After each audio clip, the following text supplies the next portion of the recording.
Hey guys, teamhestkuk here. Ryan just got back from the UDS, qualifier. yeah, qualifier. I took first place at my locals. I was playing Fluffals, and I played against a lot of Pepe, Magician, Performage Magicians, yeah. And what was the other one? Yes. What was the other deck I played against? Ryan likes One random magicians. USNG player, and I think that was pretty much it. It was just a lot of fucking pendulum decks that played Ignister, the Performages, and I think all of them, each player I played against had three Luster Pendulum Dragons. That $45 card, ridiculously expensive. I got one. Yeah, Becky has one. And I pulled it. But yeah, I was kind of surprised I took first place, but Fluffals have a really good matchup against those decks right now because they don't play back row, and the back row they do play it doesn't negate any of my effects, so they still lose their scales when I bring out Tiger. Oh, and then I forgot to mention this one. I played against one Performage and what's the other archetype with the raccoon? Magispector. That one. Yeah, and that was my one of my harder matchups because I lost to that deck in Swiss, but I beat it in top 8. So now we're just gonna go to the main deck. I'm gonna start off with the Fluffal engine. So for this deck, I play 2 Fluffal Wings, and this card makes the deck. Its effects basically, if this card is in the graveyard and you control a toy vendor, you can banish Wings and one more Fluffal monster to draw a card. And then after that, you can send Toy Vendor to the graveyard to draw 1 card. And then when Toy Vendor is sent to the graveyard, it triggers its effect where you can either add a Fluffal monster or a Edge and Sabers from your deck to your hand. So this makes the deck. I did this combo a lot where I just drew 2 cards and searched another card. So absolutely great. I only play 1 Fluffal Sheep. I just can't stand drawing into 2 of them. 1 is all you need. I hate drawing this card. I only like searching it with dog. So I only play 1 because I absolutely hate drawing this card. But it's fantastic because if you control a Fluffal monster, you can special summon this guy in defense mode or attack mode, either way, and then you can return one other Fluffal monster you control back to your hand to special summon an Edge monster from your graveyard. So he's great just to recycle your dog or your Fluffal Owl. And then I play 3 Fluffal Owls, and playing 3 Fluffal Owls, or at least 2, is very important because a lot of people are citing Anti-Spell Fragrance. And at this tournament, 2 different Pepe decks made Naturi Beast against me. So how you get around that is you just get Owl to your hand, and you can search it in a lot of different ways. But you basically just normal him, and then you pay 500 life points to fusion summon without activating a spell card. So he's very important, in my opinion, against these decks because these decks can make, Naturi Beast now, so that's pretty crazy. And then 3 Fluffal Bear, absolute staple. You can send him from your hand to the graveyard to set 1 Toy Vendor from your deck to your side of the field. And he's very important. His secondary effect I haven't used yet, but it could be applicable. You basically just tribute him to add 1 polymerization in your graveyard to your hand. But the bad thing about the Fluffal monsters is you can only use 1 of each of their effects per turn. So Owl's effect, he has 2 effects. You can normal summon him to add a polymerization from your deck to your hand, or you can pay 500 life points to fusion summon that turn. And then this guy has those 2 effects I just mentioned, where you can set Toy Bender or add a polymerization from your graveyard to your hand. And then Fluffal Dog, which is basically your shadows for the deck. Whenever it's normal summoned or special summoned from the hand, you get to add 1 Edge Imp Sabers or Fluffal monster from your deck to your hand, except for Dog. But he's very important to the deck, and it just helps with consistency. But that's my Fluffal part of my engine. Now we're going to move on to another card that's a staple at 3, and it's a staple for this fusion deck, which is going to be 3 King of the Swamps. And this guy has 2 effects, and they're both fantastic. You can pitch him from your hand to the graveyard to add a polymerization from your deck to your hand, or you can use him as a substitute for a fusion summon. So you can use this effect in the graveyard while he's in the graveyard for fusion, for fight for fusion, and he's an absolute must-have at 3. It helps with consistency, and it's just another great card the deck can play. And then you play, since you play 3 King of the Swamps, I only found the need to play 2 Edgemp Sabers. He's basically a plague spreader for this archetype, and he's really cool whenever you can use him to go off with Toybender for maximum plusage. But this guy's effect is you can set 1 card from your hand on top of your deck to special summon him from the graveyard, and special summon in defense mode, and that's his only effect. And he's only in there so you can bring out your effect for fusions. Then there's 3 Edgemp Chain. I absolutely love this card as well. He has 2 effects too, and you can only use them, one of them per turn. So his first effect is when this card declares an attack, you can add another copy of himself from your deck to your hand. And then his other effect is when he's sent from your side of the field or your hand to the graveyard, you get to add 1 Fluffal, one Pfeiffer card from your deck to your hand. So he's very important because he gives you Pfeiffer Fusion, which is basically Miracle Fusion for Pfeiffers. So that's our monster engine. Now we're going to go to the spell cards, which is extremely important. I play 1 Raigeki, 2 Dark Holes, and this was mainly in there just in case you play against Cosmos or you play against any other deck that isn't Magispectors, because Magispectors, their monsters can't be targeted or destroyed by your opponent's card effects, so this card's useless against that deck. But against other Performage decks, it's good because you could destroy their Ignister, which has a really big ass attack of 2850. So that way you don't have to waste your Tiger to to pop to Ignister. So you can actually Dark Hole Raigeki, get rid of Ignister, and then you can summon Tiger to pop the Scales, because popping the Scales is what's great about this deck. And then I play 3 Polymerizations, and I think it's a staple at 3. It's a very great card. He basically just uses Diffusion to summon your Pfeiffer monsters from the extra deck, but also 3 Polymerizations. I have a lot of support that supports Polymerization in the deck, so I think it's absolutely necessary at 3. I play 2 Pfeiffer Fusions, which is Miracle Fusion for Pfeiffers. I only play 2 because I don't want to draw too many of them in my opening hand, because then you won't have that much stuff in the graveyard. And the bad thing about Pfeiffer Fusion is you can only activate them, one of them per turn, once per turn. And then I play, like the Polymerization support I was talking about, I play 1 Fusion Recovery, which is a great card. You just don't want to see it too early or see multiples of them, so that's why I only play 1. But you basically target 1 Polymerization and 1 Fusion Material monster that was used for a Fusion summon in your graveyard and add them both to your hand. So he's just a great way to keep your combos going and just OTK your opponent as fast as possible. Then I play 3 Toy Vendors, which is a staple for the archetype.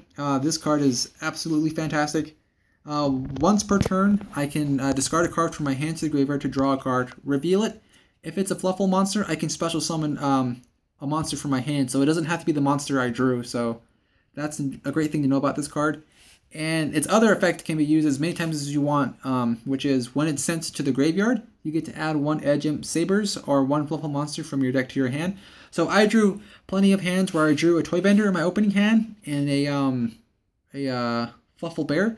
So what I would do is I would activate Fluffal Bear, set another Toy Vendor in my back row, activate Toy Vendor, and then pitch Toy Vendor for Toy Vendor's effect. So I would get a search off of this Toy Vendor and draw a card off of this one, and then you can do that to search whatever Fluffal monster you want to fix your hand, or just to have better plays. And then he works like, since that effect where you discard a card to draw a card, you can use it in combination with Edgemp Sabers, like I said earlier, where you can stack a Fluffal on top of your deck, so you're guaranteed to draw Fluffal to trigger its effect. So it's staple at 3, and it's an absolute must because you need it for Wings effect, where you draw 2 cards and search a card. And it makes this deck extremely competitive. And then 3 MSTs is my preference because I hate running into traps. Like Magispectors play their, their archetype traps, and those traps are really good. So anytime you can just clear out the back row, because usually they'll only set 1 or 2 cards at a time. So if you can get rid of the their barrier, which negates an inherent monster summon or a monster effect, and then you can just summon Tiger and blow up their Scales and get over their monster after that. But it's pretty much just getting rid of the back row, blowing up your opponent's Scales, and then just doing major, big damage, because most of your Pfeiffer monsters boost all of your other Pfeiffer monsters, so you make some really crazy plays and really big beaters in this deck. And then on to the traps, and I'm probably going to cut 2 of them. The first card I play is Vanity's Emptiness, and this card is very subpar. I only had it in there for the instance that I could do this lock where I make Frightfur Sabretooth. Because Sabretooth, when he's fusion summoned using 3 or more materials, he can't be destroyed by your opponent's battle or card effect. So you can have Sabers, which will be a 28 beater because he boosts all Frightfurs by 400, so 24 plus 4, it's 28. And then you can have Vanity's Emptiness, so they can't get out of it really because they have to destroy this, and they can't. So it's a really good lock, but it never came up at the at this tournament today. And Vanity's Emptiness is just really subpar, in my opinion. And I think I'm gonna cut it. I found that I sided out most of my games, so I don't think I'm gonna keep this card. And then the MVP for my traps, and it's probably going to be the only 3 traps I play after I make the adjustments, but it's going to be Fusion Reserve, which is fantastic polymerization support. So its effect is I can reveal 1 fusion monster in my extra deck to add 1 fusion, one of the fusion materials listed on that card. And then if I have a polymerization in my graveyard, I can add that from my hand. So in most cases, he's a 1-for-1 because you can just add, you can reveal Sheep, or Tiger, or Bear. So you can reveal him to add an Edge of Chain from your deck to your hand. You can reveal him to add an Edge of Sabers from your deck to your hand, or you can reveal Frightfur Bear to add a Fluffal Bear from your deck to your hand. And it really just fixes your hands, and it's really great for consistency. I absolutely love 3. I love drawing multiples of it, because if I draw multiples of it, I can just make some crazy fields and just OTQ my opponent really fast. So I recommend you play 3. And then I played 1 Designer Frightfur.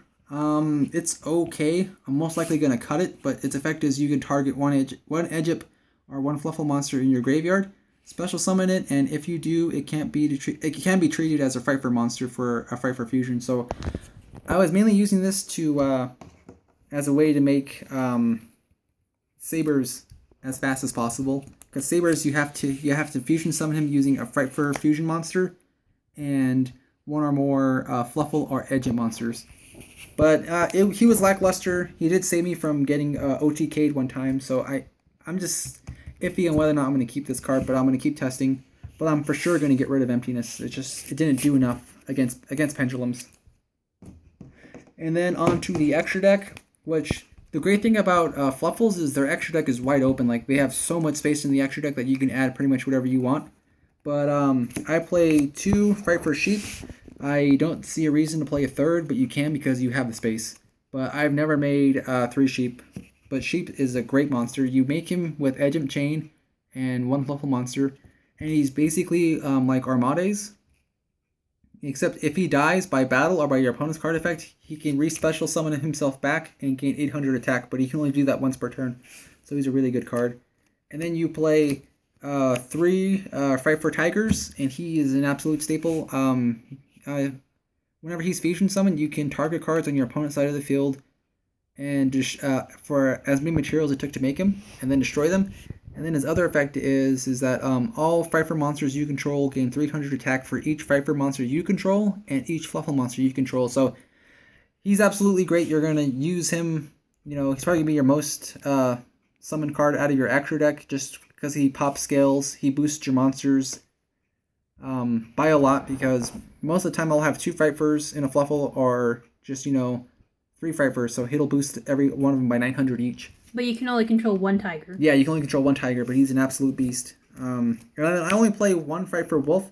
That's all you need. You can play 2 because you have plenty of space in your extra deck, but I've only ever needed 1. And you only make Wolf if you're going for game.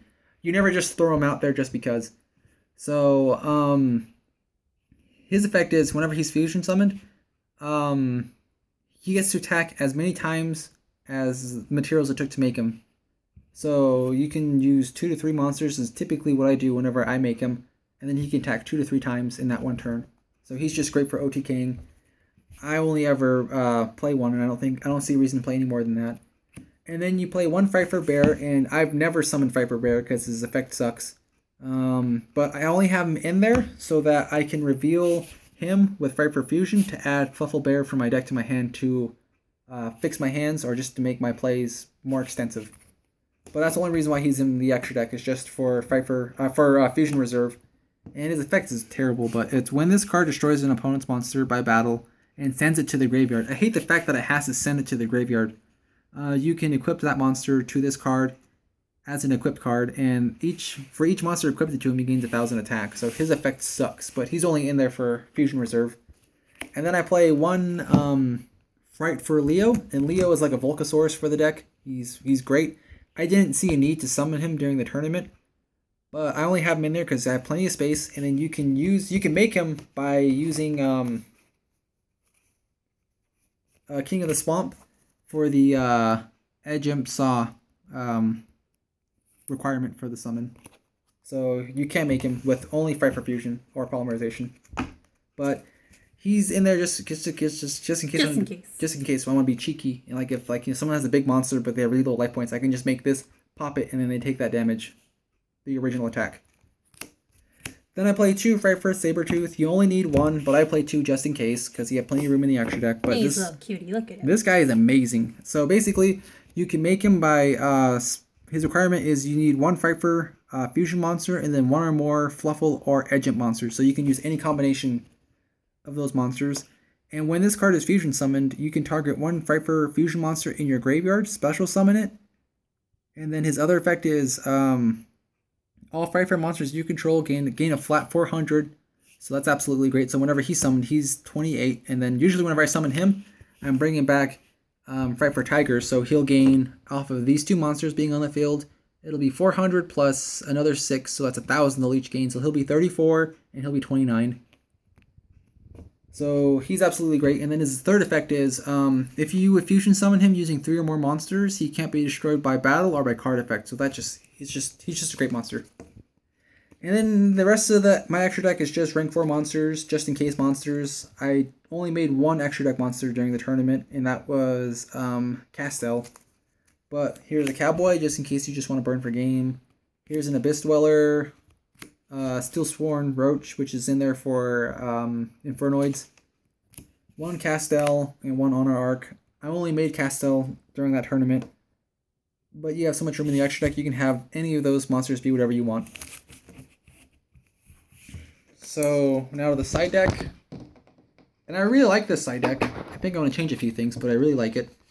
So I have 2 Maxis, and I absolutely recommend that you have Maxi for Pepe or any pendulum-based deck, because at least you'll draw 1 card and you'll make them stop. And usually when they pendulum summon, the monsters are tiny, so they're either going to have to give you more cards to make Ignister or bigger cards, bigger Xyz monsters to get rid of your Fright for monsters, and they usually have to do that. So whenever you max C, typically when you're playing against Pepe or any variation of Performage and Magicians, they're going to give you anywhere from 2 to 5 cards just to clear your board, and they can't even kill you because they have to clear your board of fusion monsters. So Maxi is great. I play 3 Flying Seas for Xyz summoning decks. It's mainly in there for Satellar Knight because we have one Satellar Knight player at our locals, and he was there, but I don't think he did too good. I think he made the top 8. I can't remember, but he's in there for that. And then 2 Artifact Lancia, which is in there for Infernoids, because if you can just get this off on their turn while you still have all of your big field of fusion monsters, they can't do shit because they can't remove during that turn. So they basically just end their turn, and then you can just attack for game. But I absolutely love this card against Infernoids. And then 2 Breakthrough Skills because of that one weird Usenju player or any other deck that relies heavily on monster effects. And because we only have 2 ultis. we can't play that 3rd common. We just can't. And then 3 Decree, and I absolutely love Royal Decree in the side deck because I side this mainly against Satellar Knights and Magispectors. Magispectors have really fucking mean archetype support, so you have to shut those off so you can just keep destroying their scales, and you don't even have to care about their back row. So I absolutely recommend playing 3 Decree. So when you sight in Decree, you're basically going to sight out your fusion reserve. So it slows down your deck, but it stops your opponent Magispectors from using their really good trap cards. And then 2 Prohibitions, which I liked. It's a cheeky card. You don't have to play it. I just like it because it's fun. You're liking that word a lot. Cheeky? Cheeky. Yeah. And then 1 Spell Shattering Arrow. I'll probably bump this up to 2. I'm not sure what card I'm going to cut out, but I'm going to bump this up to 2, and I'm going to add a second Fright for Fusion. I'm going to add a second Fusion Recovery, because when you sight in Decree, you're going to have to take out the Fusion fusion reserves for the 3 decrees, and then you can cite in a second fusion recovery to make up for that, just because you need ways to get back polymerization in one material back to your hand, so you can, like, you know, OTK your opponent. But that's pretty much the deck. I'm just going to make a few changes to the main deck.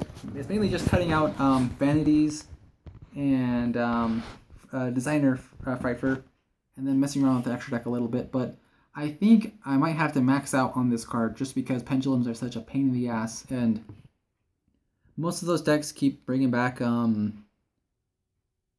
what's his name? Trick Clown. And Trick Clown, each time they bring it back, they have to pay 1,000 life points.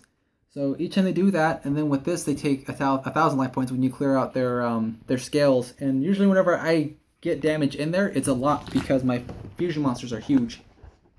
So if I max out on this, it'll make your pendulum matchup a lot easier. And I recommend probably maxing out on that. I might even main deck that once the fucking Bosch comes out, because that's gonna be a horrible set. I hate that fucking set. Fucking tier 0 decks.